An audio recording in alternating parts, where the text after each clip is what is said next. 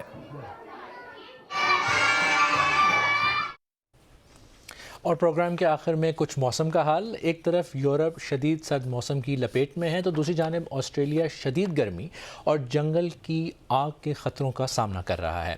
Europe کے کئی ممالک میں بھاری برف باری ہوئی ہے اور بعض ممالک کے کئی ایئرپورٹس پر سینکڑوں فلائٹس منسوخ کر دی گئی ہیں۔ اس سے ٹرین کا سفر بھی متاثر ہوا ہے، سڑکیں بند ہو گئی ہیں اور اسکولوں کو بھی بند کر دیا گیا ہے۔ دوسری طرف آسٹریلیا 6 سال پہلے کے بلیک سمر کے بعد اس سال اپنے گرم ترین موسم کا سامنا کر رہا ہے۔ جس سال گرمی کے موسم کو بلیک سمر قرار دیا گیا، اس سال بش فائرز نے ملک کے کئی علاقوں کو تباہ کر دیا تھا اور 33 لوگ ہلاک ہوئے تھے۔ محکمہ موسمیات نے ملک کے بیشتر حصوں کے لیے شدید ترین گرمی کی وارننگ جاری کر دی ہے۔ آج کی بہت سی اہم خبریں ہم نے سنی۔ ہماری ویب سائٹ bbc.com/urdu پر تازہ ترین خبروں کے لیے آئیں۔ اس وقت ہماری ویب سائٹ پر یہ جو ہمارے پروگرام کی لیڈ سٹوری بھی تھی، ٹرمپ کی گرین لینڈ میں فوجی مداخلت کی دھمکی جس نے نیٹو اور یورپی یونین کو مشکل میں ڈال دیا ہے۔ یہ کافی تفصیلی خبر ہے، اس پر آپ ضرور پڑھنا چاہیں گے جو ہماری ویب سائٹ پر موجود ہے۔ اس کے علاوہ بنگلہ دیش کرکٹ کے بارے میں ایک خبر ہے جس میں بہت دلچسپی ہے۔